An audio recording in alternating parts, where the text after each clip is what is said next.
You know that exact moment at the end of the day, you're lying in bed, the lights are off, and the blue light from your phone is just completely burning into your retinas. Oh, absolutely. The dreaded 11 p.m. doom scroll. Right, and you pull up your email, and let's be honest with ourselves here, you are not opening that app to actually read anything, you're opening it to purge. Yeah, it's just a rapid-fire, almost, I don't know, violent daily ritual. Totally. It's just select, select, select, swipe to trash. I mean, it is honestly like using a brutal dating app, but instead of, looking for a romantic match, you're just ruthlessly rejecting dozens of brands who are desperately trying to get your And attention. they have what? Maybe half a second? Exactly. Half a second to make an impression before you swipe them straight into the void. It's brutal. It really is. And it's a fascinating shift in consumer behavior, especially when you kind of step back and consider how freely we give that contact information away in the first place. Oh, we hand out our email addresses constantly now.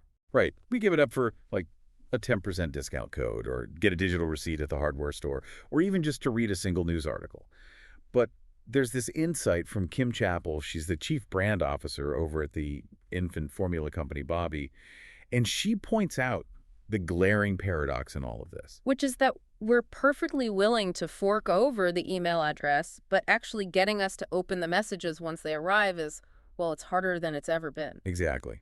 She described the modern inbox in a way that just makes perfect sense. She called it the last channel that you get to in the day. The last channel. Yeah, that tracks. By the time you're looking at it, your cognitive load is just completely maxed out. Your brain is tired.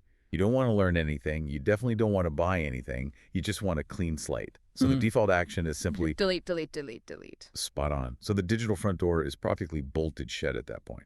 Which brings us to our mission for today's deep dive. We are going to look at how exactly modern brands are picking that lock. And to do this, we've pulled together a really fascinating stack of sources for you. Yeah, we're looking at some recent marketing case studies, in-depth founder postmortems, and internal strategy interviews from the leaders of some radically successful, rapidly growing companies. Because the goal today is to equip you with 5 highly effective and honestly somewhat surprising tactics that these brands are using right now to survive that great end-of-day inbox purge. And just to be clear, this isn't, theoretical marketing textbook stuff from 10 years ago. These are proven survival strategies from founders who are currently in the trenches. So let's jump right in. Because to truly understand why these strategies work, we have to look at the anatomy of an email in a completely new way, like chronologically. Right, we have to start with the absolute hardest part of the entire process, which is the psychological warfare of just getting someone to stop that swiping thumb and actually click open. Yeah, because before we can even wow you with the content of an email, we have to talk about that digital front door, the subject line. And this is where we see a very traditional, very common strategy just completely backfire. Let's look at the experience of Ariana Ferwerda. She's the co-founder and CEO of a women's ski brand called Half Days, right? Yes, exactly. And Half Days has turned into an absolute powerhouse. I mean, they've grown their annual revenue to $20 million. They landed on the Inc. Female Founders List 2 years in a row. So she clearly knows what she's doing. She definitely does. And she's built this highly engaged audience around her personal brand, which is largely, entrepreneurs and aspiring business owners. But her initial strategy for her newsletter, which she hosts on the popular creator platform Substack, by the way, it was a massive miscalculation. It was the classic name drop move. I used to see this everywhere. Oh, it was everywhere. She used to write these subject lines starting with like an interview with, and then she would drop a massive high-profile name into the header. So she's interviewing people like Rebecca Minkoff or Elizabeth Stein, who is the founder and CEO of Purely Elizabeth, that massive grocery empire. Right, and the assumption there was, well, if I put a famous, successful person's name in your inbox, you're going to automatically be impressed and click. But it completely failed. Yeah. It didn't drive clicks at all. People just swiped it into the trash. And that failure tells us something incredibly important about the current state of consumer psychology. Status fatigue is very real. Status fatigue. I like that term. Yeah, I mean, think about how the internet used to operate. 10 years ago, access to a famous founder or a celebrity was rare, so just seeing their name was a novelty.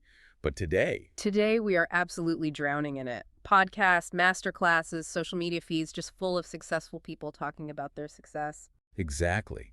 So a recognizable name alone no longer solves a problem for the reader. When you're doing that exhausted end-of-day purge we talked about, You aren't looking for celebrity status. You're looking for utility. The name drop actually gave her readers an easy excuse to delete the email because it essentially promised a passive experience. It basically said, come spend 20 minutes listening to someone else talk about how great they are. And at 10 p.m., nobody has the energy for that. Right. So she pivoted, and the results of that pivot were insane. Her open rates spiked to an average of 50 to 60%. Which is staggering. Just to give you guys some context on how massive that is, a standard industry open rate usually hovers around like 20%. Tripling the industry average is practically unheard of. And she did it by shifting to what we can call the actionable advice strategy. She took the focus completely off the person and put the focus entirely on the solution. Yeah, she started offering a concrete, usable plan right there in the subject line. So instead of writing, an interview with the CEO, the subject line became, why the right people matter more than the right plan. Or, why my team will always be in office. My personal favorite of hers was how to get press without a PR agency. I mean, she realized that if you give readers a plan in the subject line, the engagement just completely pops off. It works 9 times out of 10. But the sheer amount of resources required to nail that specific phrasing, it's honestly staggering. It is never an afterthought for these successful brands. No, definitely not. Look at Noelle Cordeau, the CEO of Lumina. They're an Inc. 5,000 company that provides online training for life coaches. Her team spends 80% of their effort just on subject lines. 80%? Yeah. If they spend 10 hours designing and writing an email campaign, 8 of those hours are dedicated solely to a dozen words at the top. Which, spending 8 hours on 12 words sounds almost obsessive. It sounds totally obsessive until you realize what they're trying to engineer psychologically. Cordeau notes that the header needs to pique interest and pose a question that the reader can only answer by clicking. Right. It's about creating a highly calibrated curiosity gap in the reader's mind. But crucially, and this is a big caveat, she notes that her team has to actively avoid anything that reads as too polished or AI-generated. Oh, for sure. Because if the subject line has that artificial hyper-optimized sheen to it, it instantly underperforms. The modern consumer has developed a finely tuned radar for AI copy. If it sounds like a machine wrote it to trick them, it triggers an automatic swipe to the trash. Okay, wait, hold on. Posing a question you can only answer by clicking. My spam folder is literally full of that exact tactic. Well, the classic spam emails. Yeah, like, you won't believe what this celebrity looks like now, or this one weird trick will fix your life. How is this curiosity gap thing not just a dressed-up, intellectualized term for cheap clickbait? Like, how does a brand do this without just annoying the reader and making them feel tricked? Well, that is the defining question, right? And the distinction is entirely about the payoff. Clickbait is essentially a broken promise. It teases an incredible revelation, you click, and the content is hollow. Or the answer is buried under, 3 pages of pop-up ads. Exactly, or doesn't actually answer the question at all. It extracts a click from you, but it destroys your trust in the process. You will never open an email from that sender again. It's a total bait and switch. You just feel foolish for falling for it. Right. But an effective curiosity gap, on the other hand, makes a highly specific, valuable promise like how to get press without a PR agency. And then the very first thing you see when you open the email is the actual usable blueprint for doing exactly that. It delivers on the promise immediately. Yes. Yeah. The transaction feels fair to the reader. You gave the brand your scarce attention, and the brand gave you actionable value in return. So the payoff has to match the pitch. Okay, let's assume the pitch worked. We survived the swipe, the user actually clicked open.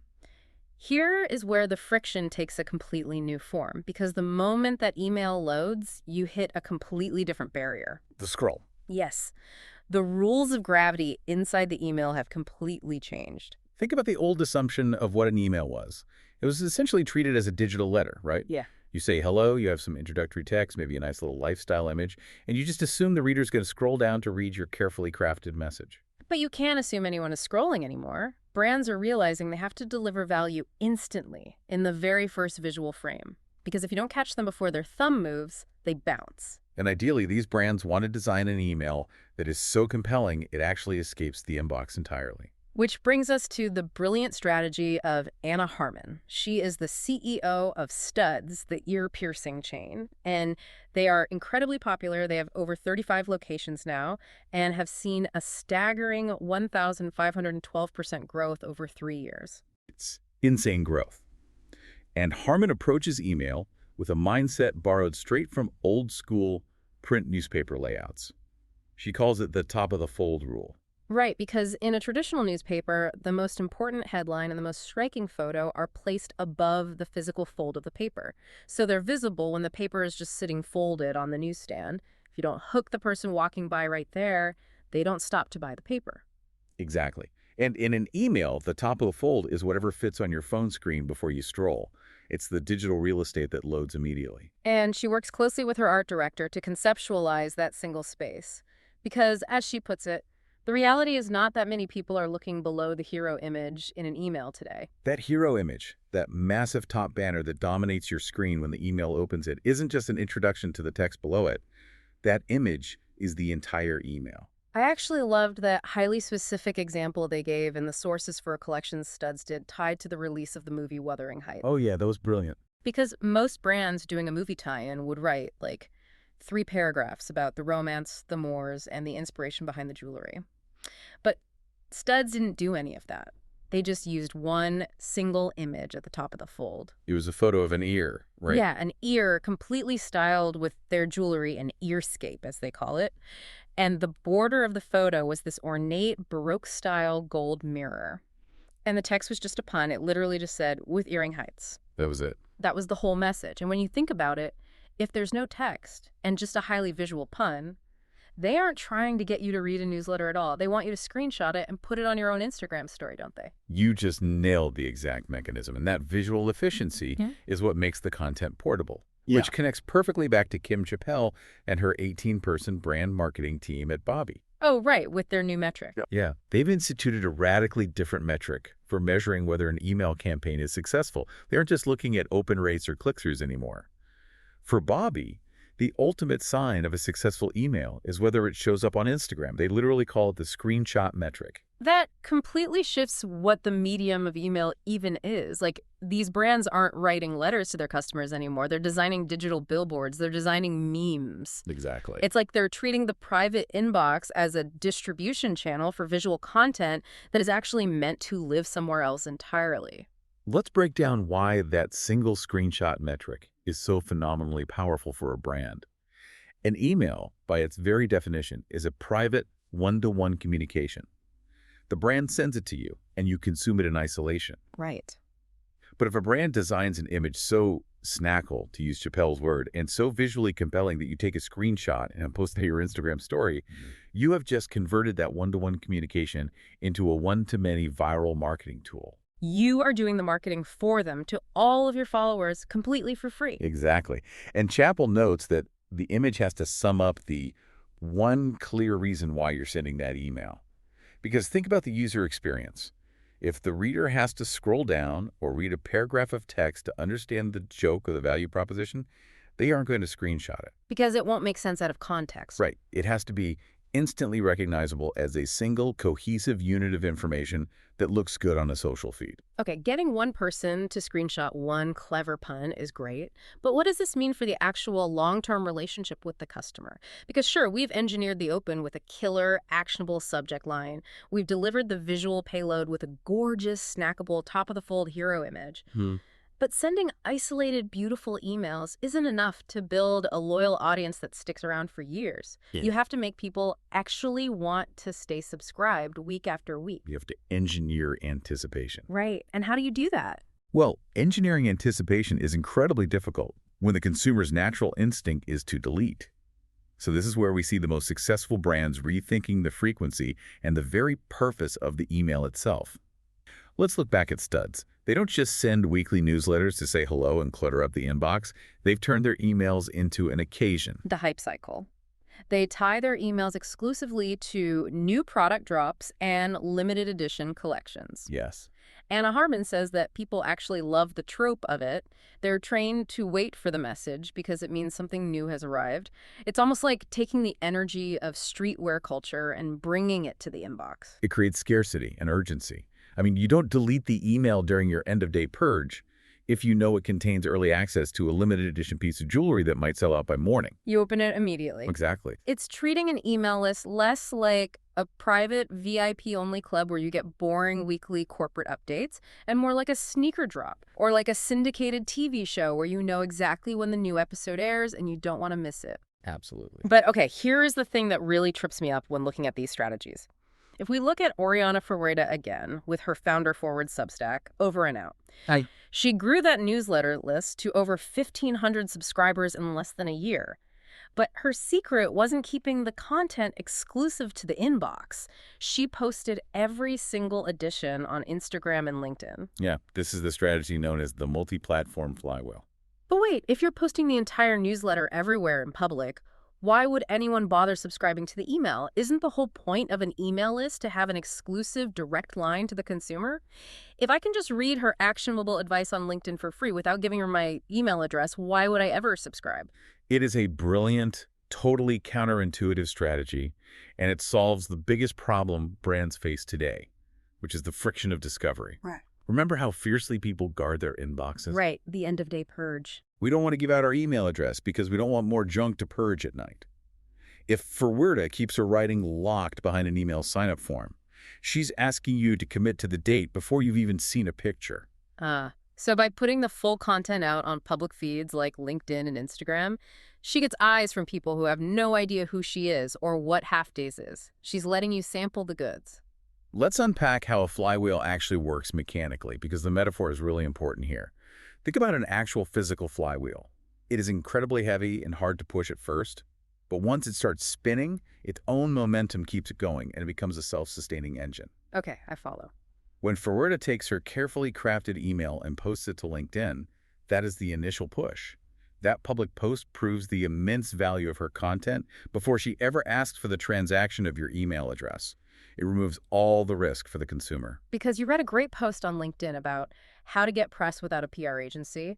You realize it's highly actionable, it's not AI-generated fluff, and you get massive value from it right there in your feed. And the next logical thought you have is, I want to make sure I never miss one of these.